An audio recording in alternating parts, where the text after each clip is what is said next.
In this video we're talking about 3-wood, and I'm going to show you how making one very simple change down at impact can have you absolutely crushing that 3-wood from the fairway.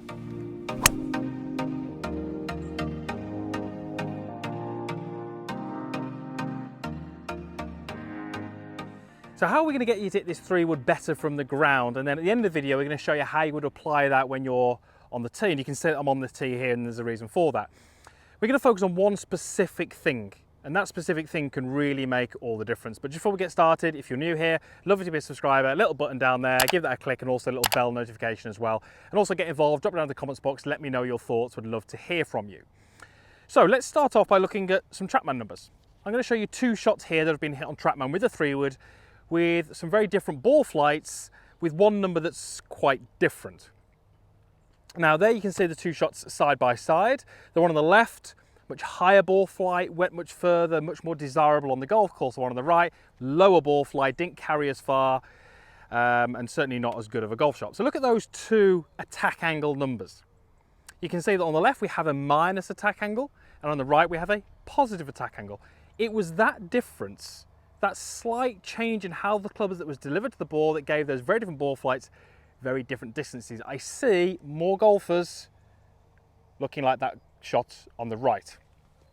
Why is that? Well, let's put this golf ball on the ground, because that's what we're talking about, hitting from the ground. So attack angle is effectively, is that club traveling downwards when it hits the ball, or is it traveling upwards? Everybody's golf swing will have both of those in there. Your golf club at some point is traveling downwards, at some point is traveling upwards, and there's a very small part of that golf swing where it's traveling level. So if we hit the ball with the club traveling upwards, a couple of things happen. Number one, if the club is moving upwards, it's technically moving away from the ground. Therefore, what happens is we most likely strike the ball from low in the club face. We can't really get away from that. The only time we would get away with that is if the ball was sitting in the rough or it was sitting on a tee peg. But when it's on the fairway, doesn't work. So when we hit up on the ball, we hit low in the face. When we hit low in the face, there is something called gear effect. Gear effect makes the club twist and rock back, and you can see what that's doing to the loft of the golf club. It's de-lofting it. So 3 things happen when we hit up on the ball. Number 1, we hit up on the ball. Number 2, that causes it to hit low in the face. Number 3, it causes the loft to decrease. So you can see how hitting up on the golf ball causes lower shots. Lower shots mean less distance. So why do people hit up on the golf ball? Well, it's because for years and years and years, what have we been told? Sweep the ball away. We see very little loft on the golf club. You know, 3-woods, 4-woods, 5-woods have got very little loft. That little loft, that straight club face, tends to encourage us to sit a little bit more back onto this trail leg. It gives us that sensation that we feel like we need to sweep the ball up into the air. And as we start to have all these ideas of sweeping the ball in the air, seeing low loft, it basically encourages us to be too shallow, have an upward attack angle, and the results aren't as good.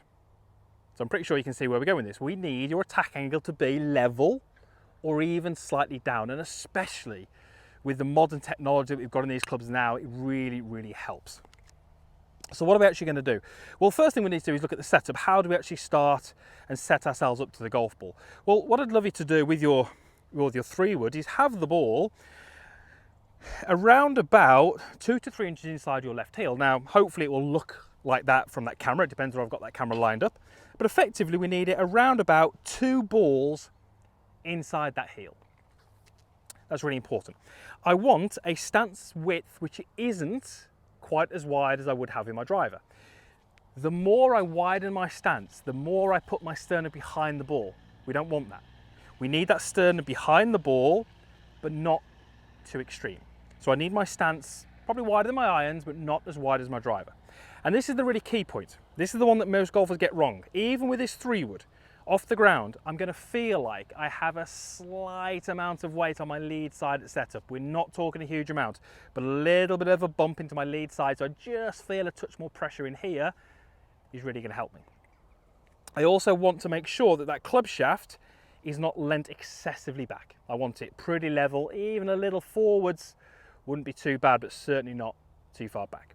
So there is my setup. That's how I need to address the golf ball to mean that I'm starting off in the right position. I've given myself the greatest chance of delivering it correctly.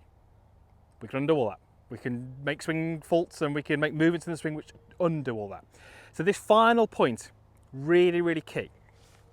I'm going to use a peg to highlight this. I'm going to take this tee, I'm going to place it into the ground around about, give or take, the width of my club head. But I'm going to push it all the way down so it's hardly sticking out of the ground at all. What I'm then going to do is when I set myself up, I'm going to have that tee as my external cue, my visual. I actually want to hit a golf shot now and try to remove that tee from the ground. As you can imagine, if I lean back, if I scoop, if I sweep, if I hit up, the club head is going to move upwards away from that tee.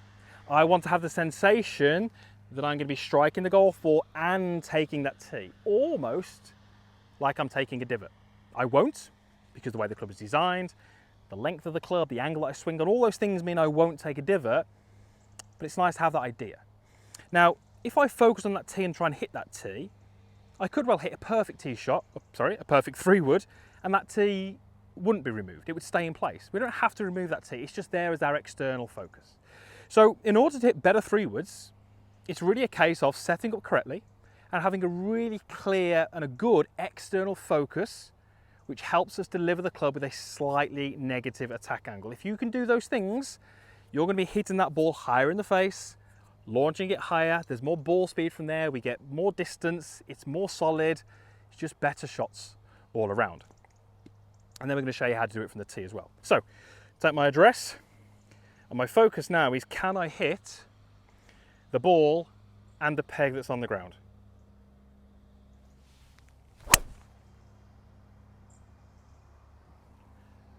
And that was a really nice solid 3-wood down into that fairway. Tee didn't get removed. Like we said, it doesn't have to. It was just there for my external cue. So what do you do when you want to hit a 3-wood off a par 4? You actually get the ability to tee it up like we are here. Well, this is the really key point and the key message. Let's say I take my golf ball and I tee my 3-wood up like this. Suddenly, the golf swing that I've just used, where I'm achieving a slightly negative attack angle, won't work. My club's going to go straight under that ball. I'm going to pop it into the air. It's going to land 60 yards in front of me and it's no good. So as soon as I start to tee the ball up higher, as soon as I start to put the club behind and I see that ball protruding above the top of the club head, I'm encouraged to push the ball forward. I'm encouraged to move the weight back. I'm encouraged to sweep the ball off the peg, and that will give me better results from that tee height. What that means is I'm going to need 2 swings. I'm going to need a 3-wood swing from the fairway and a 3-wood swing from the tee. That doesn't make a lot of sense. Surely it would make more sense to have one swing of the 3-wood which works from all scenarios. So as soon as you start teeing the ball too high, it encourages those things that we're trying to avoid. The more times I hit my 3-wood off this tee, the more I'm leaning back. When the ball is still on the ground, those traits creep in and I hit terrible golf shots. So when you are hitting your 3-wood from the tee, I want it so the top of the peg is literally just protruding from the ground.